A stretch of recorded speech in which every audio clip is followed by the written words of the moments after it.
So, welcome. I'd like to get started. I know we're running a little bit behind already.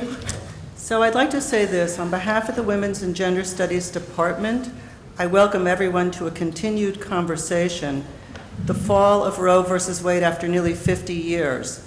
This panel is part of the Women's and Gender Studies annual speaker series supported by Domna Stanton, Wellesley alumna and City University of New York Distinguished Professor of French, who is watching from her home. I also want to thank the Committee on Lectures and Cultural Events and the Knapp Center for making sure that this event came together.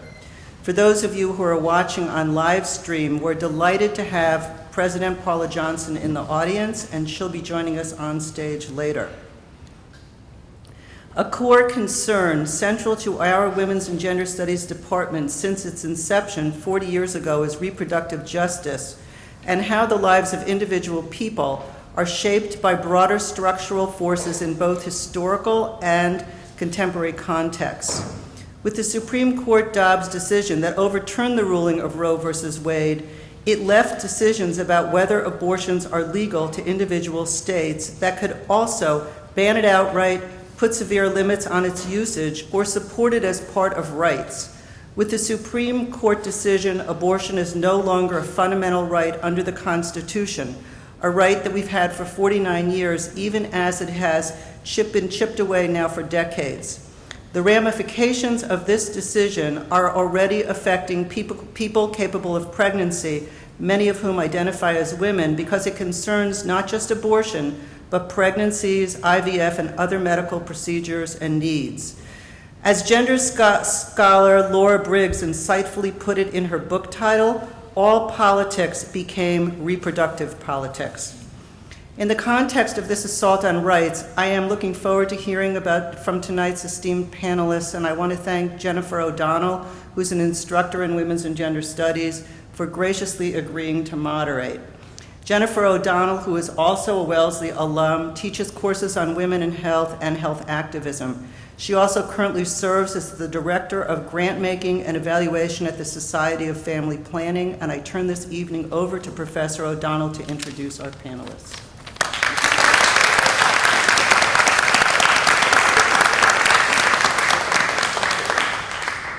Well, such a warm welcome to all that are joining us in this room, bringing their energy and attention. And I also want to welcome all those in the broader Wellesley community joining us virtually.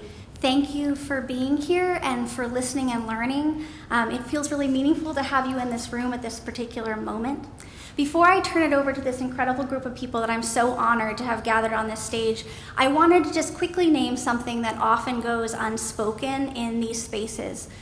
Which is the very human experience that's at the heart of conversations about abortion.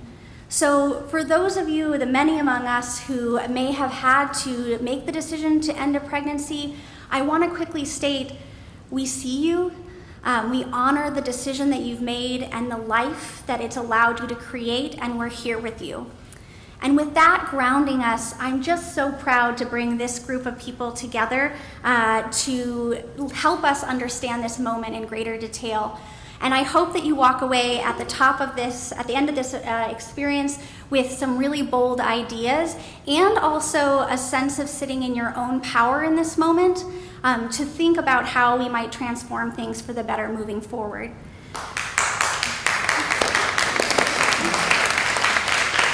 So without further ado, I want to welcome Farah Diaz Teo to the stage. She is an attorney who spent her career dedicated to the pursuit of reproductive justice, and she has a particular focus on the dignity in pregnancy of those experiencing pregnancy and across the spectrum of pregnancy outcomes. In this moment where the most recent Supreme Court ruling has almost wiped the case law slate clean, there's a huge amount of uncertainty, both for those navigating to care, those providing care, and anyone who simply cares about this issue. And Farah is the person that I often call in these moments because she has the courage to look ahead with a clarity over what we don't know and to bring strategic vision on how to move forward, not in a state of paralysis. She brings all these talents forward as the Senior Counsel and Legal Director of If, When, How, an organization that transforms the law and policy landscape through advocacy, support, and organizing. And her specific expertise, which is in those seeking care or for abortion outside the formal health setting, is particularly relevant now in the new landscape after the Supreme Court decision. So Farah, may I invite you to take the microphone? Thanks so much.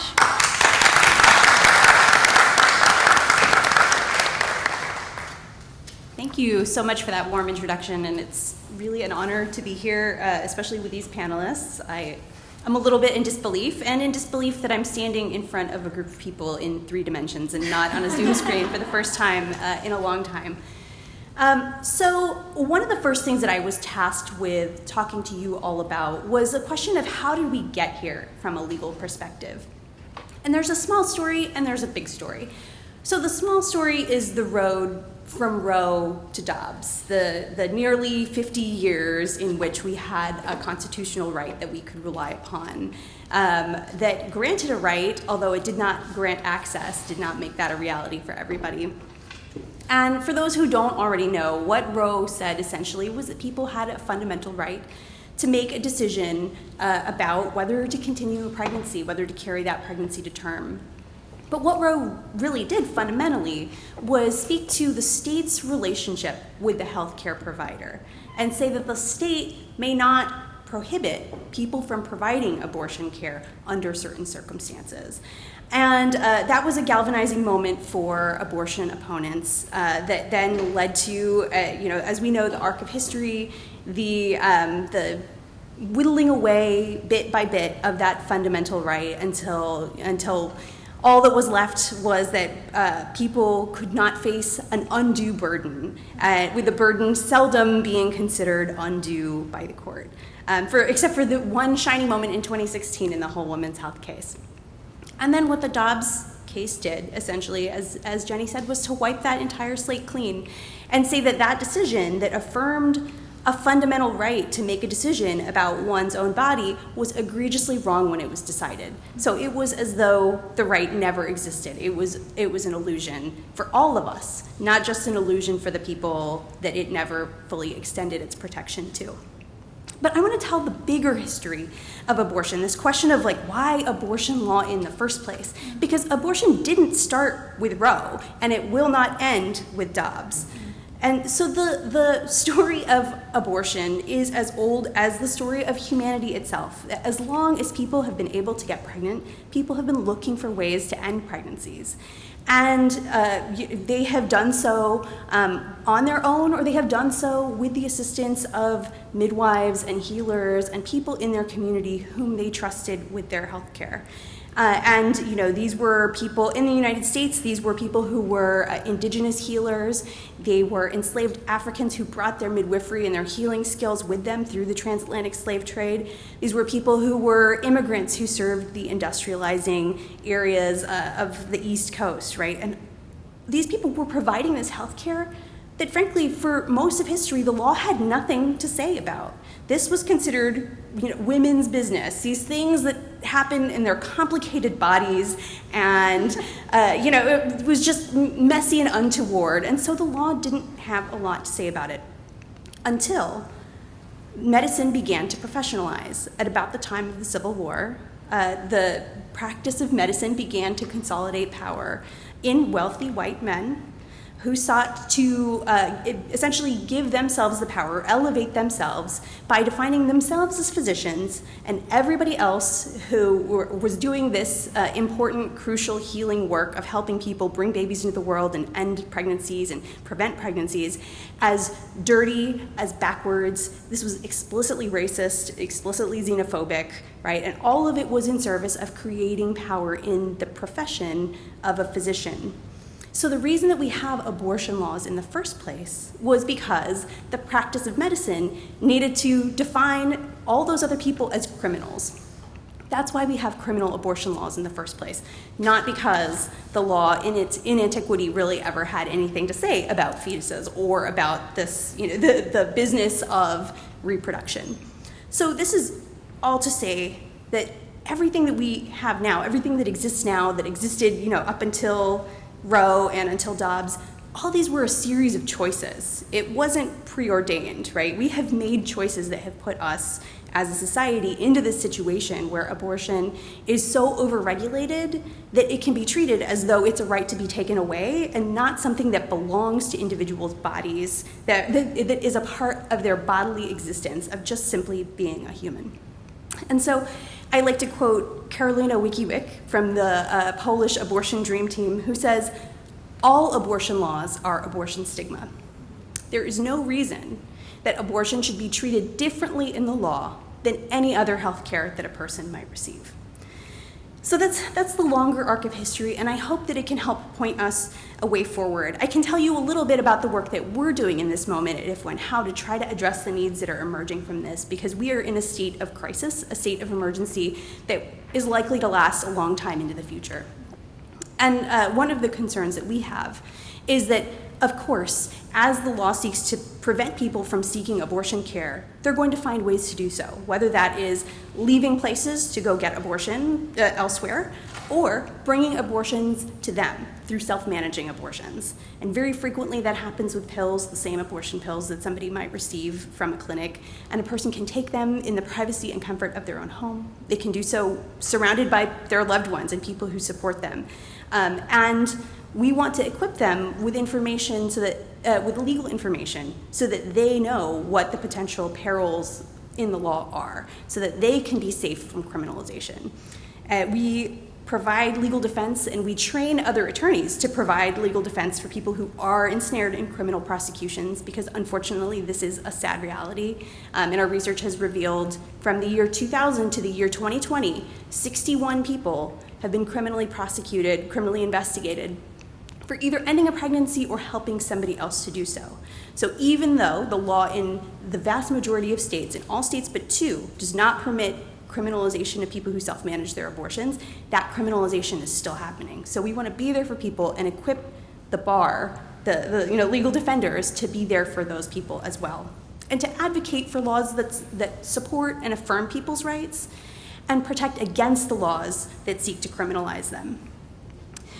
I don't want to spend too long in the deep, dark, where things can go from here, but I think that it's important that we all be aware, those of us who are living in states where we have the privilege of considering ourselves safe because we can access abortion care more easily, all we need to do is listen to the words that abortion opponents are saying, just actually listen to what they're saying to know what comes next. Mm-hmm. And there are 2 things that I want us all to be very clear about. One is the possibility of a federal ban. So it is bad enough to have lost a federal right. Rights are not everything. They're not even the floor, right? They're slightly the sub-basement, but rights are important. A federal ban means that none of us in any state, I happen to live in New York, none of us will have that right if there's a federal ban. The second thing to be aware of is this idea of imbuing fetuses with legal personhood. That is saying that fetuses have rights that are separate from the rights of the individual that is carrying that pregnancy.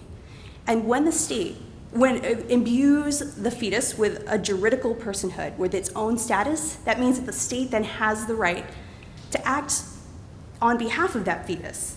And that could be to prevent somebody from transiting across state lines to a place where they would be able to seek an abortion. That could mean punishing somebody for the decisions that they make during pregnancy, or for the outcome of that pregnancy, or for having an abortion. And we've seen an emboldened fringe pushing for explicit criminalization of people's pregnancy outcomes on the basis that fetuses should be considered persons, and that the people who carry those pregnancies should be the ones to have to vouchsafe those pregnancies. But like I said, I want to move us out of the dark wood and into the light of hope.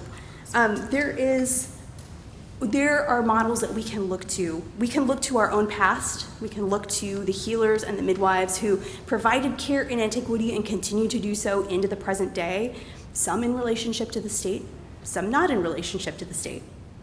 We can look to places that have been down the road that we are just now starting. So if we look to Latin America, to the models of socorristas, feminist networks that assist people self-managing abortions, who navigate between the laws to try to get people the care that they need, and they are extremely successful in doing so. And we don't even have to look beyond our own borders. We can look to places where access has never fully been realized. Look to places in the South, in the Midwest, to the communities for whom the terms pro-life and pro-choice may not have any meaning, and see what folks are doing there and how folks are bringing each other along into this conversation. The last piece I just want to say about how we got here is that one of the most important things I can do as a lawyer is to have humility about the role of lawyers. I think one of the ways that we got here was putting too much store in legal arguments and failing to recognize that legal arguments don't yield results for everybody equally in our society. And that is by design. So it is important for us to recognize that we have to change culture and we have to change the material circumstances of people's lives in order for reproductive justice to be a reality. Fortunately, when I see all of you, I see the activation, I hear the calls from all the lawyers across the country who are saying, Farah, what can we do? We've got a law degree, what can we do? And when I see folks like my fellow panelists, I feel hope. I feel hope that we can move through this and reproductive justice can be a reality. So, thank you.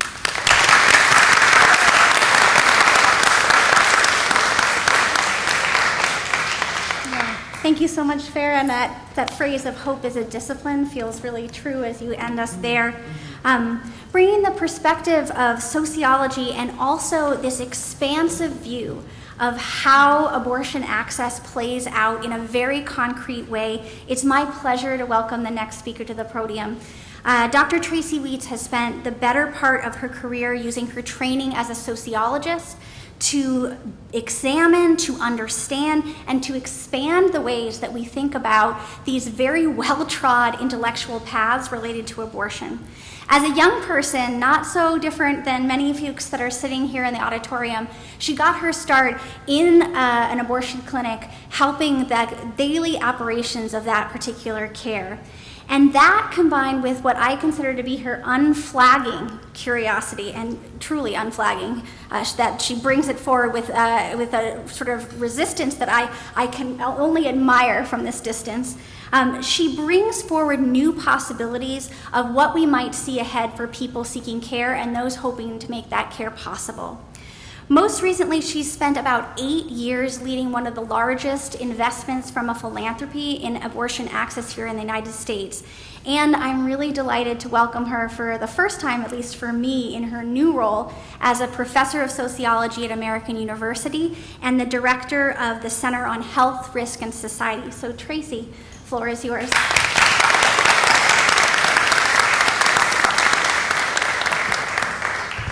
Thank you for that incredibly warm introduction, and it's just a delight to be here with my fellow panelists and with all of you. And again, how different it is to see everybody in 3 dimensions. So I'm more comfortable probably with those of you on the back of the camera, but I'll see how I do tonight.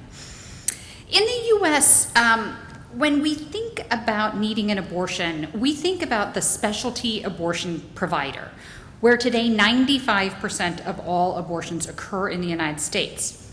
For decades, we measured access to care by a person's proximity to the nearest one of these specialty abortion facilities, either a Planned Parenthood center or an independent abortion clinic. Before the Dobbs decision, there were only about 800 of these facilities left in the country, and 8 states had only 1 or 2 clinics. So it is important to recognize that even before Dobbs, abortion access was very limited, especially in states with governments openly hostile to abortion rights. How did we get to a place of reliance on such a small number of clinics and the healthcare providers in them? Allow me, as a sociologist, to take you on a little history lesson. The advent of the abortion clinic dates to the early days of legalization in the United States, when in 1970, New York abruptly legalized abortion almost overnight. Because abortion was severely restricted in the rest of the country, there was an enormous immediate demand for abortion in New York. Hospitals were unwilling to provide or expand services, and few physicians were actually trained to do abortions. So in order to meet this immediate massive demand, outpatient facilities were opened that could see hundreds of patients a day. These clinics quickly developed a superior safety record to hospital-based care, and as a result, the number of abortions in these outpatient clinics soared. It would be another 2 years before Roe would make abortion legal around the country, and by then the model of the abortion clinic was the established norm. The concentration of abortion services in these specialty clinics made them excellent sites for the growing anti-abortion movement, which since the 1980s has concentrated its harassment and violence at these facilities and the physicians and staff who work within them. As a result of such targeted attacks, mainstream medicine, and indeed much of society, separated themselves by refusing to participate in abortion care and remaining silent in the face of rising intimidation. As specialty abortion providers continued to be the focus of the anti-abortion movement, states passed hundreds and eventually thousands of laws geared at making abortion harder to offer and increasing the isolation of the abortion clinic and the healthcare providers that staffed them. In the 1990s, the discovery of the abortion pill in Europe provided some hope that this isolation would be disrupted. Advocates argued that the abortion pill could safely and quietly be offered by primary care providers, thereby eliminating the abortion clinic as the site for anti-abortion activity. The story about what happened in the United States is less rosy. Because of politics, it would actually take 10 years for the drug to be approved by the FDA. And that approval would come with federal regulations requiring that physicians to specially register and to directly dispense the drug to their patients. These restrictions meant physicians outside of abortion clinics were unwilling to offer medication abortion. And consequently, abortion continued to be concentrated in specialty abortion providers, which were the only places to obtain medication abortion. Despite these limitations, abortion medication now make up and constitute over half of all of the abortions in the United States. So during the pandemic, with support from the FDA, providers began offering medication abortion through telehealth, and research studies, some funded by Jenny, quickly determined that this care is both medically safe and acceptable to patients. Today in states favorable to abortion access, people can obtain a medication abortion involving a telehealth consultation with a clinician, pills received by mail, and at about half the cost of an abortion received in a clinic. However, just as options were beginning to expand in states supportive of abortion rights, access is now being decimated in hostile states. During the question and answer period, I'm happy to answer any specific questions about states, but for now, let me predict that by the 1-year anniversary of Dobbs next June, abortion will be criminal in most of or all cases in about half of the U.S. states. This includes the prohibition of telemedicine medication abortion within state borders. People residing in a state where abortion is banned have now 3 options. They can travel to another state, they can self-manage their abortion as you just heard, or they can continue their pregnancy. Each of these comes at a cost of resources and human dignity. I will cover each just a little briefly. Depending on where you live, the closest abortion clinic may be hours or days away. It is important to highlight that even prior to Dobbs, gathering the money to simply pay for the abortion was already a major challenge, as most U.S. abortion patients live at the margins of the economy. Travel now just adds even more unattainable costs. People unwilling or unable to leave the state for abortion care are opting to manage their abortions, often by self-sourcing abortion pills outside the formal healthcare setting. One option is to mail forward pills obtained from a state where telehealth medication abortion is allowed. Another option is the international telehealth service known as Aid Access, but pills obtained this way can often take 3 weeks to arrive. People are also using the web to identify international pharmacies from which to purchase abortion drugs directly, or they're obtaining pills from a loose network of activists in the United States. Because of the need to protect the safety of the people accessing and providing care these ways, we will likely never know how many people are using which of these informal options. But advocates and communities without access to care report that these practices are gaining steam. Overall, accessing pills in this way is medically safe. We see no evidence of increased medical complications from higher rates of self-managed abortion. The risk, as you heard, is likely legal, and I will let Farah answer more of those questions in the question and answer period.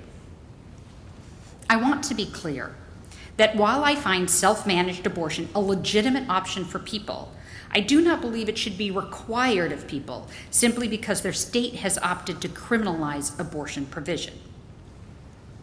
So now let me turn to the third option, continuing a pregnancy to term and undergoing childbirth. The best data we have of what we can expect to happen comes from the Turnaway study, which followed women for 5 years after seeking an abortion. Overall, the study found that denying women a wanted abortion creates economic hardship and insecurity which last for years. The financial well-being and development of children, including those born before and after an abortion denial, are negatively impacted. And finally, giving birth is connected to many more serious health problems than having an abortion. In the United States, we are already experiencing a maternal health crisis, and abortion bans will certainly make things much worse. Over time, the rate of maternal mortality for non-Hispanic Black women is expected to increase by 33%. I want to encourage us not to wallow in the despair of the story I just told you, but rather to revel in the liberatory potential of the future. Since Roe, we have been stuck with a legal framework for abortion that limited the pregnant person's autonomy over their health and lives. It was a framework that ignored the impact of structural racism and economic subjugation. While abortion clinics will always be important sites of care, the shift to more self-managed abortion with pills creates the opportunity to redefine the very meaning of abortion access. But this is not the time for people who want to reestablish the past, nor the people who want to protect the status quo. It is the time to back the risk takers and the innovators, some of whom you will meet tonight on this panel. I want to take a moment to shout out to the government of Massachusetts that recently passed a law shielding its healthcare providers who offer abortion care to people who visit their state either in person or virtually. And as all of us in this room, as people of economic, social, and geographic privilege, this is a time for us to step forward, to shift the risk away from those most likely to be criminalized, and to support a vision that calls for the full decriminalization of all pregnancy options, the full funding of health care for all pregnancy options, including abortion, delivery, and fertility attainment, and the economic redistribution to ensure that all people can raise their families with dignity.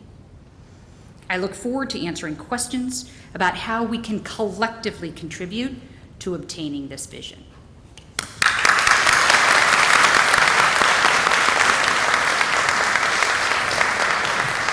Thank you so much, Tracy. I feel a little bit of that buoy of hope kind of rising up listening to you.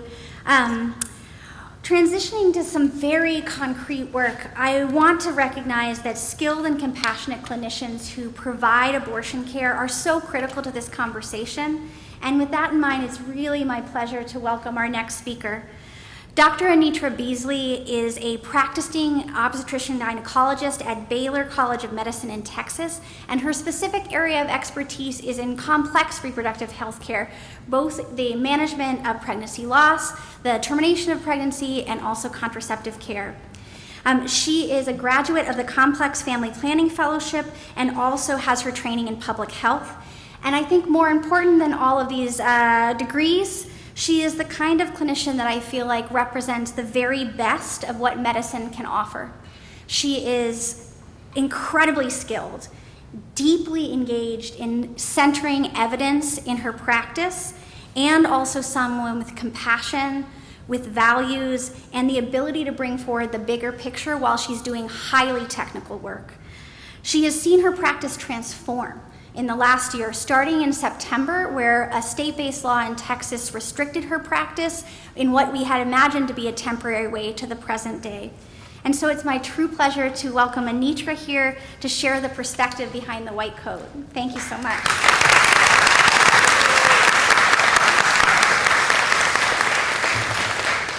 Well, thank you, Jenny, for that warm welcome. And like everyone else, I am so pleased to be here and be on this panel with these wonderful, wonderful people.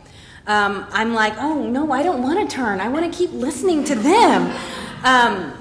But one of the questions Jenny asked me to talk about was why I am an abortion provider. And this is a question that I'm often asked, and surprisingly, I find it kind of hard to answer. Once I settled on obstetrics and gynecology as my chosen career path, there was really never a question about whether or not I would provide abortion services to my patients. To me, it was just what an OBGYN does.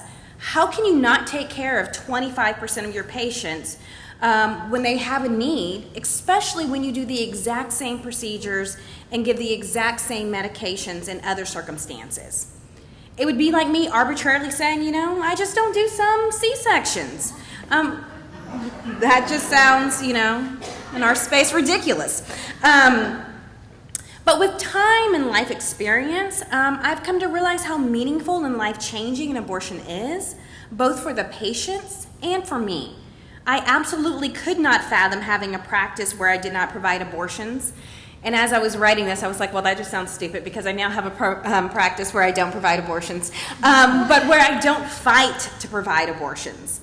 I've also come to realize how meaningful it is to make the experiences available to the residents I work with and making sure that they can understand how important this work is to their patients and how meaningful it can be to them. Now, naively, I did not realize how difficult it would be for me to do this work. And I had no idea how difficult it would be to provide these services now. I've spent most of my career practicing in Texas, and when I started, providing or obtaining an abortion was still not as easy as it should be or as simple as it should be. Biased mandatory counseling with a 24-hour wait period was still required, and we had just retrofitted our space to be a surgery center so we could provide care above 16 weeks.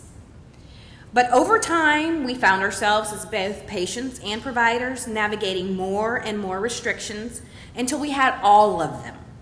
The recorded mandatory counseling became in-person mandatory counseling. An ultrasound became required at least 24 hours before the procedure. And the 24-hour waiting period became more onerous because it now meant 2 in-person visits. Requirements for the physician to provide the ultrasound and the procedure or the medication, the same physician to provide the ultrasound or the same medication, parental consent, physician admitting privileges, which went away with HB2, RWIN, or Whole Woman's Health. HB2 was a loss. And more, including institutional restrictions that are often stricter than the law. All these things became required. But we did it, and the patients did it because when you need an abortion, you need an abortion. And we were able to provide care up to the legal limit for just about any patient that needed it. Things changed last year with SB 8, when patients who had pregnancies with fetal cardiac activity were forced to seek care more often than not outside of the state, and we were no longer allowed to provide care to those patients. While it is generally said that cardiac activity develops at 6 weeks, we found it developed several days earlier. And when there are only a couple of weeks between the earliest possible positive pregnancy test and cardiac activity, every day counts. And as you can imagine, this was absolutely devastating, and things got worse devastatingly worse with the Dobbs decision. Now most patients are left on their own and forced to seek care outside of the state. And for those of you who are not familiar with Texas and Texas geography, it's a really big state. I have a story about my cousin driving across the state, but I'm going to stay on time and not tell it. But I live in Houston along the Gulf Coast, and it would take me the exact same time to drive to El Paso as it would take to drive to Atlanta. And with the exception of New Mexico to the west, there's not a contiguous state that provides abortions, not Louisiana, not Arkansas, not Oklahoma, not one at all. A one-way trip for me to Albuquerque would be at least a 12-hour drive.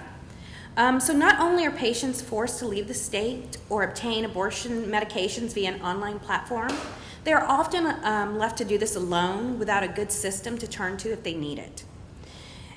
Even when there's a system to turn to, so many patients are afraid to do so. And for those patients that I can help, it's still not under ideal circumstances. Now we must wait until their situation is emergent so that we can provide care, and that again is devastating for patients and providers. Patients are having to wait until they are incredibly sick and hoping that someone will be able to save them, and we are having to watch. So that's what care looks like for me in Texas. And I'm sure it also goes without saying that patients don't cease to be pregnant when they leave my office. I mean, I guess they did before, but not now. Nor does it make all other pregnancy issues go away. Cancer and the need to start chemotherapy continues to exist. Patients with worsening kidney disease trying to avoid dialysis are still there. Patients with heart failure are still there. And often they cannot get the care they need while they are still pregnant. But guess what? They are being told that their cancer is not an emergency. And my colleagues are realizing that this is real. They are realizing what else is real is the interference in the doctor-patient relationship and what is to stop even more intrusion. So with all of that, I challenge you. This is the time. It's a time for us to do something. If I can ask you to do one thing or maybe two, it's to vote. And it sounds good to say vote and vote again, but don't do that because it's illegal. But make sure your friends vote. Support those who need abortions and support those who are providing abortions. And then also say abortion out loud. Thank you.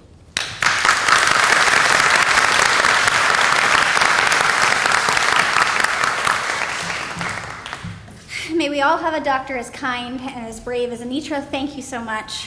To close out our speaking program, it is my pleasure, a real honor really, to welcome Oriaku Njoku. Oriaku is a leader for this moment.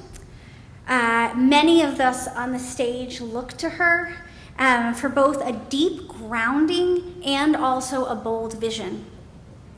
They are a powerful voice centering people who have abortions and also organizing at the intersection of racial, economic, and reproductive justice. Their experience starts really to shape around the growing a fund for abortions in the Southeast for people living in Alabama, Mississippi, Georgia, Tennessee, South Carolina, and Florida. And so when you listen to them, please know that so much of the wisdom they're bringing forward has its roots in the Southeast, which is so critical at this particular moment.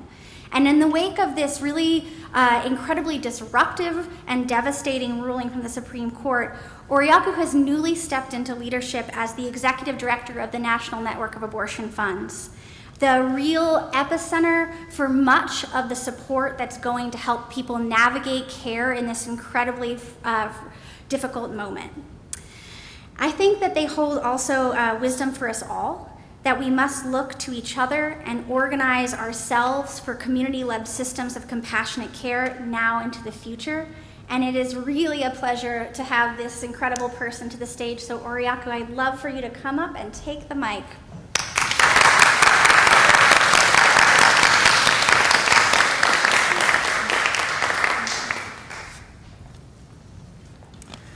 Hey y'all, good evening. I feel like we just went on like a repro roller coaster there for a second. So yeah, it's honestly a pleasure to be here in this space with you all and also my panelists. And I will say my name is Oriaku Njoku. As you probably heard, the she and they, I use she and they pronouns, and I love for people to mix it up and not default to she because of my presentation. And I am the Executive Director of the National Network of Abortion Funds. So my first day was July 18th, which in repro movement language is like 76 seconds at this point. But I've been doing this work around abortion access since 2014. So from my experience as a clinic worker to co-founding Access Reproductive Care Southeast, which is one of the largest, if not the largest, abortion fund in this country, I'm thrilled to bring a grassroots and national perspective to the conversation on Roe that we're having today. I will also say, being a former student as well, I know what it was like to come to some of these conversations, get your little extra credit points, you do the thing, it's great. And one of the things that I always noticed was, are they keeping it real with me? Like, are they giving me the full business or is it just here talking? So I'm not one to not be transparent. I'm going to be incredibly candid in the way that I have this conversation with you all. So I have a lot of feelings. And I feel that essentially goes without saying, especially working at the intersection of abortion access, race, gender, and economics, which is rooted in the reproductive justice framework. I really have enjoyed the conversation about how we got here. And, again, to be candid, when I hear this, I immediately think of how the legacy white repro-led organizations who have been leading this work for over 50 years only focused on the legality of Roe and not necessarily the accessibility of abortions in this country. I feel like they took for granted that a choice binary would be enough to galvanize a base of voters against the various forms of reproductive oppression. But more importantly, I think that using the same strategies and doing the work in the same way that we've done it over the last 50 years while expecting to get different results is truly maddening. I will also say that, there's this difference between reproductive health, reproductive rights, and reproductive justice. I would say reproductive health, you go to the OBGYN, you get your fertility treatment, anything related to the health piece. For me, and it's really focused on the individual. Reproductive rights to me is the right, like the right to get an abortion, the right to get your birth control, the right to be a person and, not have the government interfere in any of those things. However, reproductive justice for me changes from that perspective of being me to being we. And it really does take this intersectional approach around abortion access, but also acknowledging that there are so many things that go into the choices that people make every single day that you can't just look at it through a choice binary. You really do have to use an intersectional lens and think about how things like race, gender, labor, economics, all of these things come into play as to why people make the choices that they make. And so, especially coming from the Black, Indigenous, people of color communities, and honestly everyone really, we've all experienced ways that systemic and institutional oppression has so deeply failed us, especially in communities of color, while we're facing crisis on top of crisis that we've had to face for decades. We have also experienced the ways that the systems that are created were actually never intended for people like me and many of you all here to thrive or survive. And in spite of that, our communities have managed to show up for each other no matter what to make sure that our neighbors, our family, our friends, our chosen family, biological family, found family, making sure that we all have what we need. And to me, that is mutual aid. So, thinking about mutual aid, I know during the pandemic, a lot of folks started talking about mutual aid networks and folks coming together to make sure people have things like masks and water and a variety of things. And, thinking about mutual aid, for me, it has absolutely nothing to do with a movement. It has nothing to do with the brand. It's literally people coming together to make sure that the material conditions of people that we live with and work with and love in our communities are being met. And mutual aid is not something new. You know, it's not something that you do for the gram on Saturdays to get like your points. It's not charity, absolutely not. It's not coming from a savior complex that you want to save the poor folks in your community or the poor folks in the South or the Midwest. It is not a performative action, and it is definitely not transactional. This is not something you do for communities, but it is something that you do with your communities. And, you know, we've come from a legacy of people working to fight various forms of structural and institutional oppression, from the Black Panthers to the Young Lords, doulas, midwives, you know, and various communities have been working since the beginning of time to make sure that the needs of our communities are being met when, where, and how they need it. So what is the connection between abortion funding and mutual aid? Well, abortion funding is mutual aid. Mutual aid networks step in to provide community care when societal institutions fail us by sourcing the real-time and on-the-ground needs of community members, and by gathering and shifting resources from people who have them to people who don't. Our mutual aid communities keep care flowing around the roadblocks that our opponents keep building. Abortion funds are autonomous organizations that come together to meet the abortion access needs of their communities by eliminating barriers to abortion access that the legality of Roe completely ignored and never promised.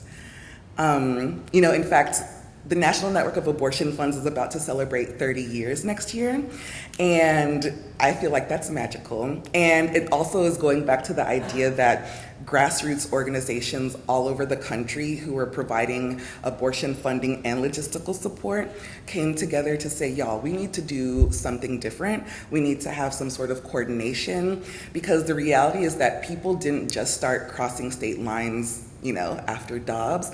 You know, people didn't have to like go and figure out childcare, lodging. These are things that have been happening for a long, long time, when abortion was legal or not legal, or now it's not legal again.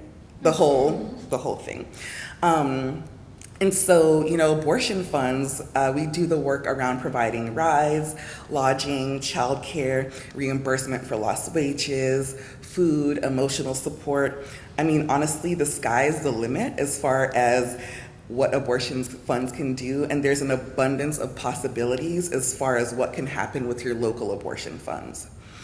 And so thinking about some of the barriers that abortion funds work to eliminate, you know, I know Tracy gave an example of telemedicine. Well, thinking about living in rural Georgia, I remember talking to folks who we'd be on the phone and then we'd have to stop immediately because the line would cut off. And then they would call back and be like, I had to go tilt to the right next to my mailbox because that's the only place where I can have cell phone reception. Or they would say, well, okay, I can't talk now, but if we could schedule a call at 4 p.m., I could make sure to get to the local McDonald's that has Wi-Fi so we can have this conversation. In the 6 states that I used to work in with ARC Southeast, Georgia was the only state that had telemedicine. There was no Medicaid expansion throughout the whole entire region. And so, you know, an average cost of an abortion in the first trimester is about $500. And even though telemedicine is super accessible for so many people, it's a quick turnaround. So you need to be able to call, give your appointment, go through the screening, and immediately pay $250. And the average amount, at least in the region that I was working in, that folks were able to provide for their abortions was about $100 to $150. So there's still going to be that gap, regardless of how accessible it is. It may not be available, or it may not even be an option for a lot of people. Thinking about young people and accessing abortions as far as the things that they have to navigate, you know, in the Southeast, there's either parental notification or parental consent, or if you live in the great state of Florida, both. And so what that means is you actually have to get consent from your parents in order to get an abortion if you're under the age of 18, or you have to notify your parents in order to get your abortion, which essentially turns into de facto parental consent, because working in a region where there's so much fear and uncertainty, you're always trying to make sure that you're covered. And so, different things like this end up being logistical barriers that folks don't think about, but it's something that we have to think about.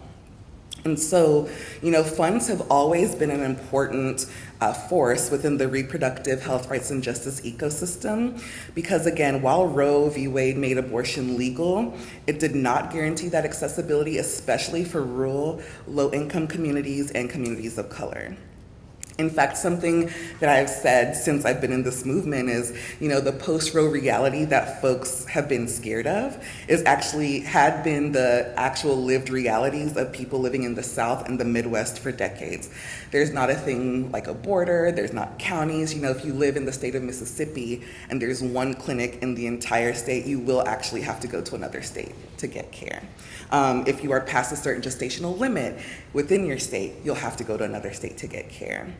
And so, in the past and our present moment, abortion funds have always made abortion more accessible, even in the midst of a hostile legal and political climate that is consistently trying to take away our human right to bodily autonomy. And as an abortion fund member as well, I'm so proud to be part of this ecosystem. NNAF actually has a tagline that says, "Fund abortion, build power." And I actually couldn't imagine doing one without the other. So in addition to meeting the direct service needs of folks in our community, there's also a cultural shift that's going to be required in order to address or figure out how we address abortion in this country. And so what we do know is that racism, sexism, patriarchy continue to be incredibly powerful forces that work in tandem to systemically disenfranchise people of color and other marginalized groups in our society, while the opposition, the growth of white supremacy and alt-right groups are continuing to strengthen. We know that with recent abortion bans, this has been a calculated attack on our communities being able to access the care that they want and they need. This is not something that happened overnight. We actually know the anti-abortion folks' playbook because they've been telling us since before Roe. And so, in this, when I'm thinking about where we are now in this post-Roe environment, I do believe that this movement moment is definitely going to dramatically shift how we're in relationship with one another and with our communities. And so, the work we do towards making sure the material conditions of people in our communities are being met as we move towards our collective liberation, for me, that is the North Star. So moving towards this idea or future where we have all the things that we need is where I feel like we should be going. So, when I'm thinking about what is required in this next iteration of our movement, imagining a blueprint for what our revolution would look like, I've been thinking about this idea that Roe is the floor and not the ceiling, and I have issues with that as well too. So as a Black feminist that believes that reproductive justice is one of the ways that we get free, I completely reject the idea that we can move forward and we can build a movement that is on a foundation that's rooted on white supremacy and cis heteropatriarchy and expect for something different to happen. That is not the house I want to live in. I feel like it's insulting. And I also feel that it's insufficient. And so when we're thinking about what will it take for us to have like a proactive forward stance and create the next iteration of this movement, first of all, I actually want to tear down the whole damn house. And then ensure that the home that we choose to build is on land that is fortified by the reproductive justice framework. In this next phase of the movement, the blueprint for this new house will have a foundation of our political home committed to our collective liberation. The floor will now account for how all the issues we care about, including abortion access, intersect and influence the myriad of choices that we make for ourselves, our communities, and our families in order to live our best lives.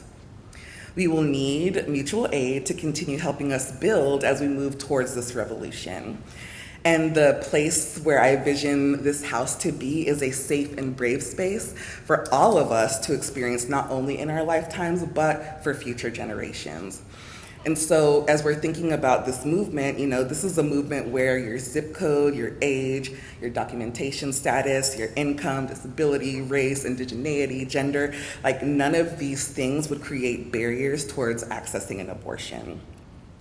A world that people get all the fully funded abortions that they want, plus more, without having to leave their communities. A world where systems and institutions are created that require us to thrive and unapologetically live our best lives. And so, talking about collective liberation and that being my North Star, I really do believe that collective liberation is a manifestation of our love, the love that we have for each other, for ourselves, and our communities. And so there's not a magic wand that's going to fix all of this. There's nothing that's like, that's the thing, we're going to be free. But I would say that our deep compassion and wholehearted commitment to resilience and our connection is actually what's going to be part of the magic that gets us where we need to go. So, thank you.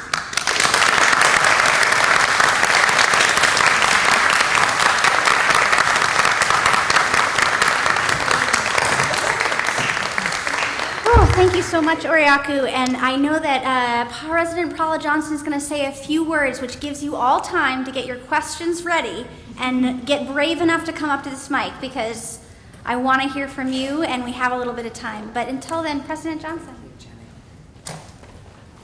Wow.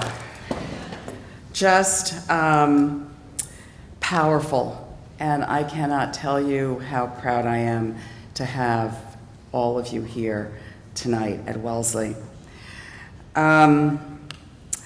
This is such a critically important moment. And as I listen to each of you and the powerful words you gave us and the hope you gave us, I think it's going to be with us for a long time.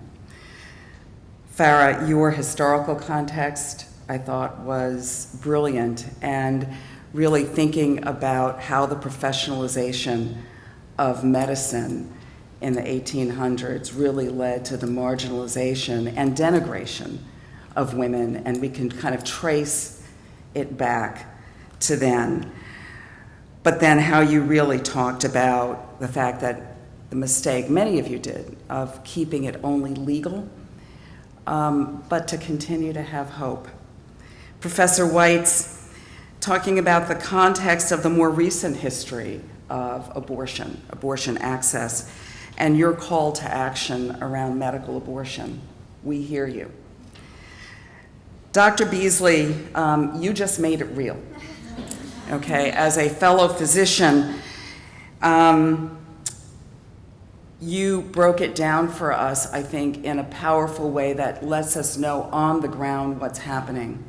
But I'm going to say what you didn't say, which is that each and every day you go to work, you risk your life. And the fact that you came here to Boston and are in a public forum that is being live streamed, you risk your life. And we honor you and we thank you.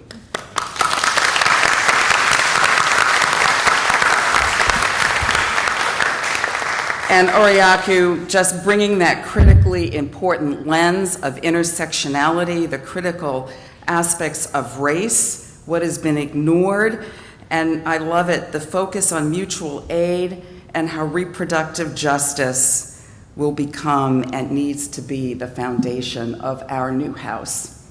We all want to live in that house. So I just want to end by saying a couple of things about Massachusetts, because we are very fortunate. Professor Weiss talks about the new the law passed by our legislature. We are fortunate to live in Massachusetts, but let us not take that for granted. I have been living in Massachusetts for a very long time, and I remember when my dear friend, an African-American OBGYN, Ken Edlin, was arrested in the 1970s. And I won't go into the details, but it was for providing an abortion. And I remember in 1994 when Shannon Lowney and Leanne Nichols were gunned down in Brookline, Massachusetts, at Planned Parenthood and preterm by a gunman. So when I talk about life in danger, it's real. And the number of abortion providers in this state has decreased dramatically and will continue to decrease. So the law can do a lot, but access is another story. And I think we heard that over and over tonight. So there is much work to do. Thank you for the hope, for the call to action. Jenny, thank you for your moderation, and I know you're going to lead a great question and answer session. And let's go to it. All right.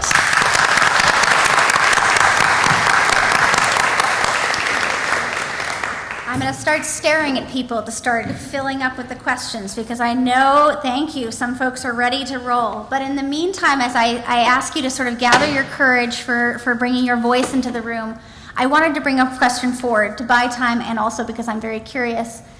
One of the things that I heard you all bring forward is how easy it is to cordon abortion off as exceptional and distinct and different.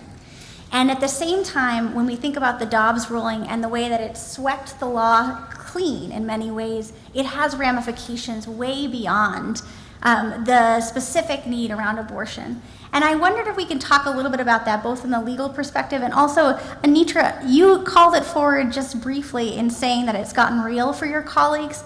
Tell me a little bit about the new company you have in your healthcare setting, the new folks that are newly trying to navigate a legally complex thing, and then I'd love to pass it to Farah to talk a little bit more about it as well. It's like Farah was saying earlier that it was, kind of women's business. It's, what kind of happened on labor and delivery or in that other clinic, you did your women's business, and we didn't, no one else was really needed or involved, but now it really is impacting other specialties. It is making people realize that we never thought we would be in this moment or hoped we wouldn't be in this moment.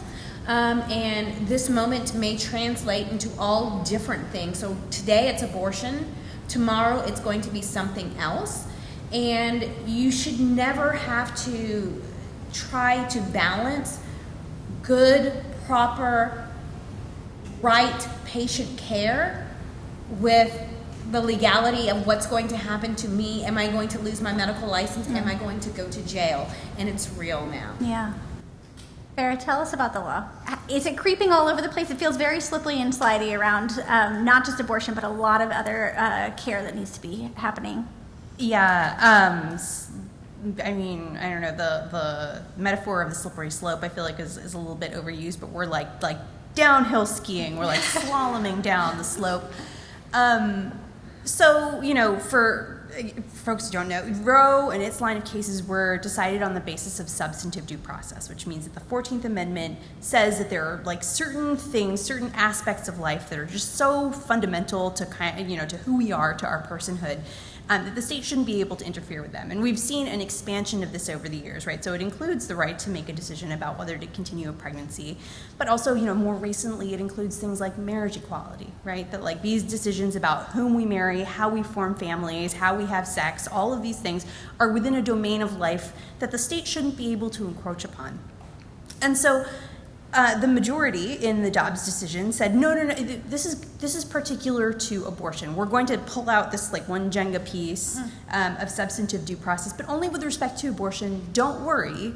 We're not coming for your same-sex marriage. We're not coming for your interracial marriage, right? Because miscegenation laws were struck down on the basis of substantive due process, right? We're not coming for those things. I wouldn't trust that for a minute. But to the very immediate, though, if we're saying that people don't have a substantive due process right that stands up to the state's interest in a fetus, then what we're saying is that pregnant people actually don't have rights to make decisions about their own bodies, because those are all grounded in that substantive due process, right? The right to make decisions about any kind of health care. Abortions aren't the only thing that happen to pregnant people, right? Pregnant people might need cancer-related care.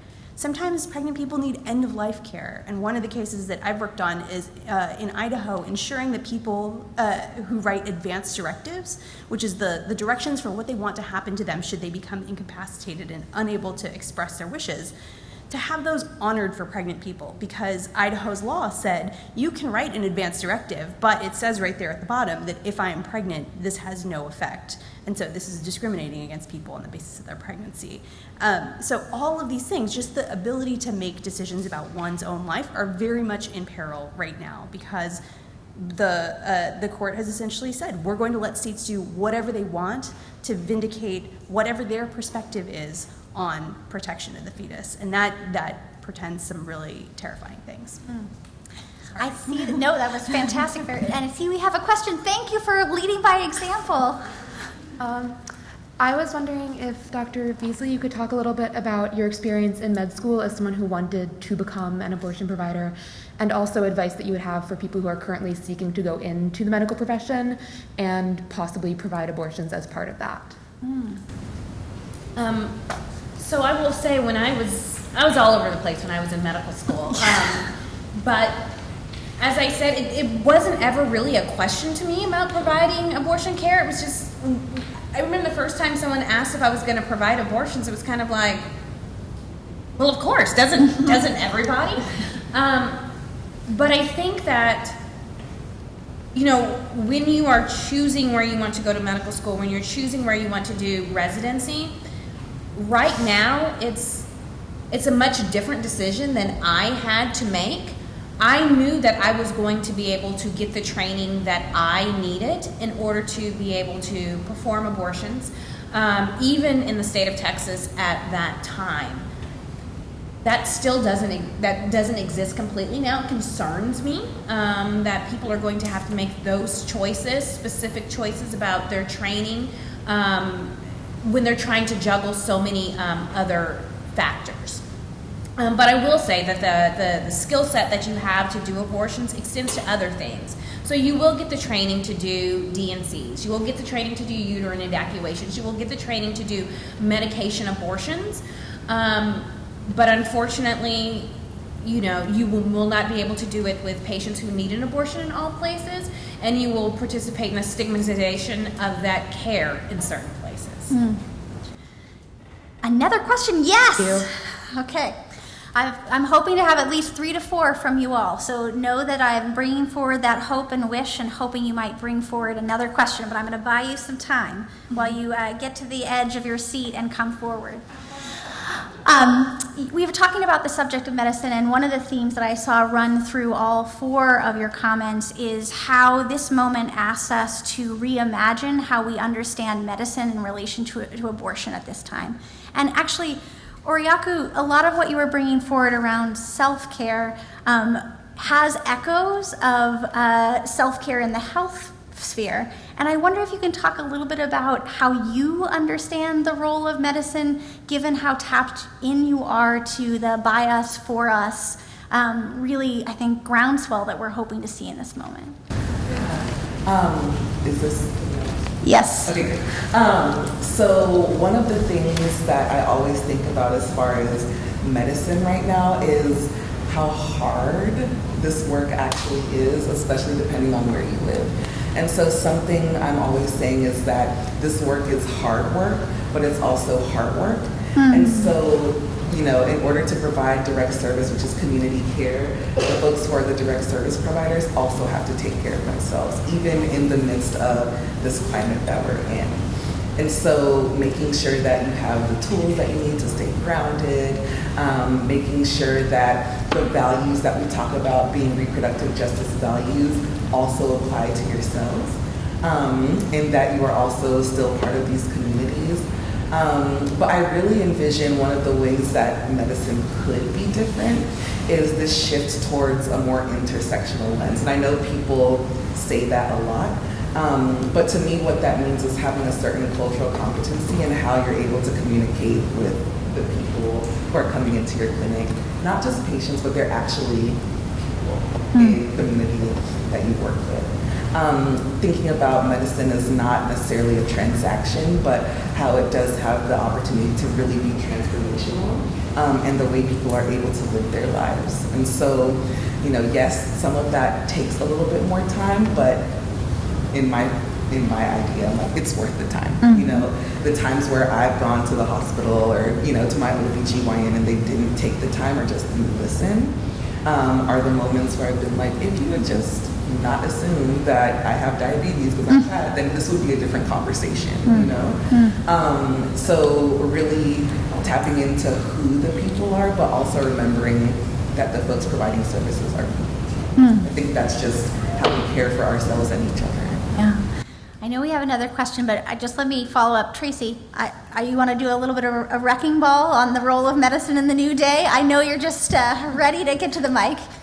Well, I think it's important for us to remember that medicine and health are not the same thing. We can't equate them, right? In the medical industrial complex in the United States, starting with what Farah was talking about, consolidated our notion that everything you need to be healthy you get from organized medicine. And then organized medicine created and worked with capitalism to create those systems as monetary exchanges. And there is lots and lots of health care that we can achieve that does not require me to use her incredible skills and talent. But there are times when my healthcare needs require the technical skills of a surgeon, of a trained surgeon. And we have conflated those two. And in the abortion case, we really conflated them post-Roe because of the sort of significant morbidity and mortality that happened with unsafe abortion prior to Roe. But we are living in a different world now in which we have tools and technologies and capacities to do healthcare as a community and to use our physician colleagues for the specialty services that they do 13 years of training to get. And we can tease that apart in ways that don't harm our overall health and don't exploit those who have in fact gone and done this kind of training. And so I just want to challenge us to think about what Oriaku was talking about with regard to mutual aid, is that everyone in this room can learn how to talk to a friend about how to make an abortion decision. You don't need to go to medical school to be there to support somebody who's trying to figure out whether or not this is the course of their life they want to take. In fact, you as a friend are probably a much better counselor, as much as great as you are. And so I just think we have to use this moment to reconceptualize the way in which we offer the services and we provide the care to one another that we need.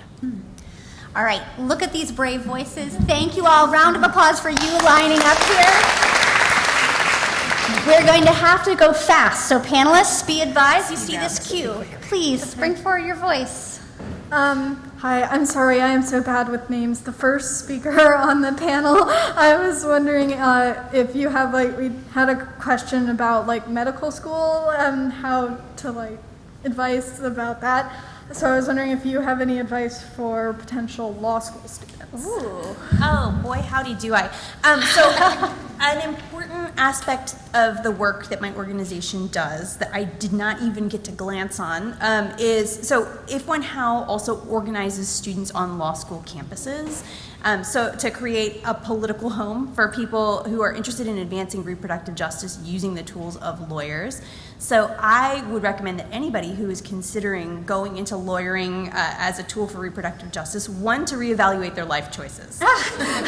Two, to visit our website, and we have all kinds of tools for people who, just these questions of, is law school right for me? And how can I use the skills of lawyering to advance reproductive justice? That is a huge part of what we do, and I hope that you will go to our website, ifwhenhow.org, and get more concrete information than I can give you in this moment.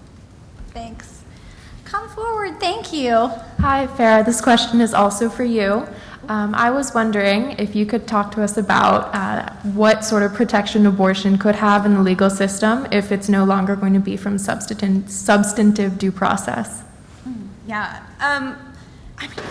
That's the $1 million question, right? That if I had an answer to that, we wouldn't be here because the problem would be solved. But I think that when I think about how I want the law to address abortion, I think I don't want it to. The more, I think going back to the point of that all abortion laws are abortion stigma, one of the best models that, across the world, the best model is Canada.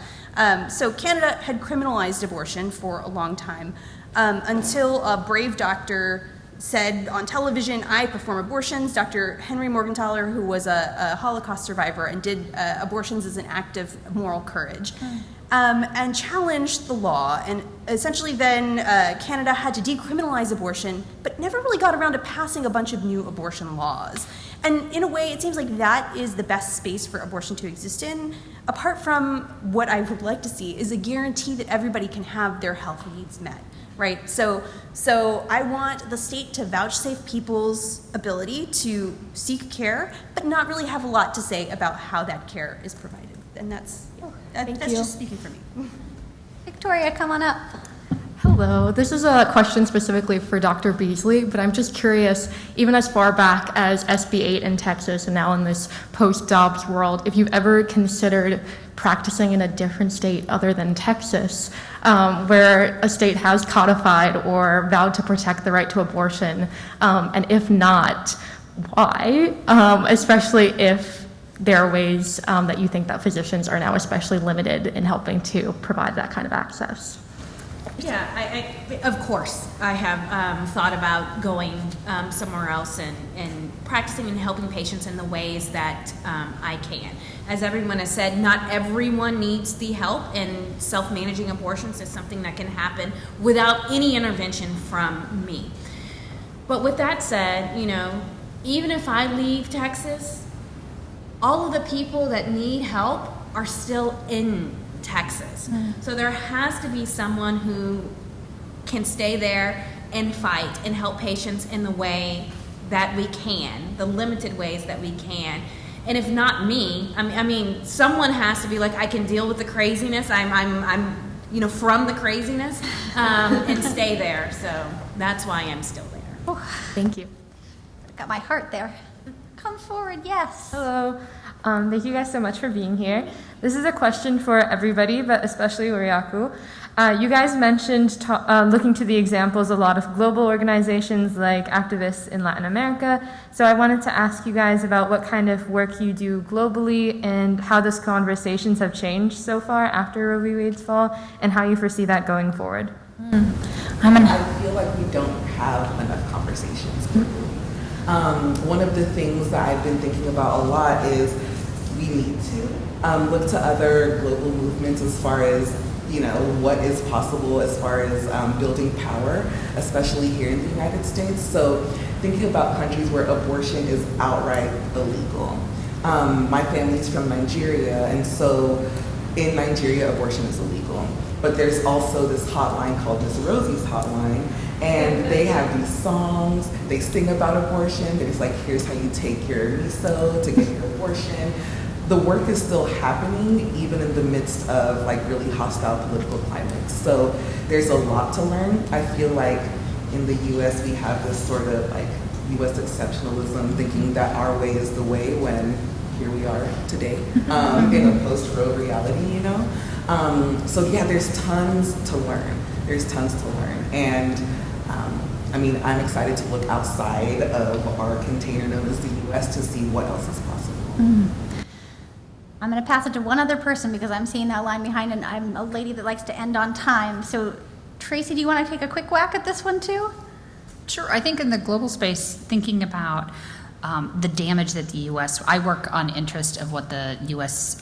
Pro-life movement is doing globally. So the exportation and the fact that we need to be very attentive to the role that U.S. funding often plays in the promotion of U.S. Anti-abortion activity, especially in sub-Saharan Africa, where it is funding a really robust infrastructure of evangelical churches. They're working both, in an anti-LGBT way, but in an anti-abortion way. So I think part of what we have to do is be due diligence about how much U.S. government money goes to the perpetuation of and the exportation of our hostile anti-abortion movement globally. Thank you so much. Hello. Hi, this is a question for Dr. Beasley as well. I was wondering, for myself and other potential future physicians in the room, like how do you navigate practicing medicine in a world that's restricting what is right in medicine? Like, how do you and other healthcare providers like just continue working in these like unmanageable conditions? It's a question of resilience, Anitra. I think there's a couple of things. One, you just do because it is what it is. The restrictions are there, and if you want to serve the patients in your area, you just have to do what you have to do. But I think the other thing that I learned with SB8 is you do have to take care of yourself as well. Prior to us leading up to SB8, and when SB8 just happened, we spent so much time saying, you know, patients are coming in, you know, there's only a certain amount of time that they have before, and we were just, you know, trying to have a clinic, you know, in every single time point we could, and I found myself, I was burnt out. I was not a compassionate physician. I just wasn't taking care of patients in the way that I wanted to, and I realized that it was important that sometimes you have to say we can't have that extra clinic because we have to take care of ourselves as well, because if I'm burnt out or, you know, my colleagues are burnt out, we are not helping anyone. Thanks. Thank you. Last question. Thanks so much. Hello. This is a question specifically for Oriaku. You talked a bit about reforming our society into a place built on equity and justice and reproductive justice. And I wanted to ask you a little bit about how we as young people go upon doing that, specifically in relation to grassroots organizations. Oh, I think, not to be biased, but like young people are so creative right now, like in the most magical way. I mean, y'all know what you need. Like, young people know. If there's some polling that's been done recently as well, talking about what are the top 3 priorities for young people, it's racial justice, gender justice, and then abortion access. Those have been like the 3 main things. And so young people are already taking an intersectional approach because y'all are living in that world. That's how, you know, you came into the world. And so I would say don't give up. If you see something that is like, this is problematic, then your gut is probably telling you the right thing. So one of the things too is like not thinking that you could just create an organization, but really tapping into the brilliance of the communities to see like how can you be of service to those organizations. So if you have different skill sets, like you're really good at Excel, you're a graphic designer, like these are all things that make a huge contribution, not only to the, you know, the direct service piece, but also the cultural shift that we want to create. And it's going to be done by people here in this room. You know? My responsibility is just like, yes, here's the container, let's make it happen. But yeah, and making sure that it's not just happening with young people, but it is multi-generational. That's the only way that we're going to be able to learn from our mistakes and like build that future that we want. So Thank you. give up. Well, I think then we'll wrap maybe giving the audience for being here a really rousing round of applause. Thank you so much. And have a great night.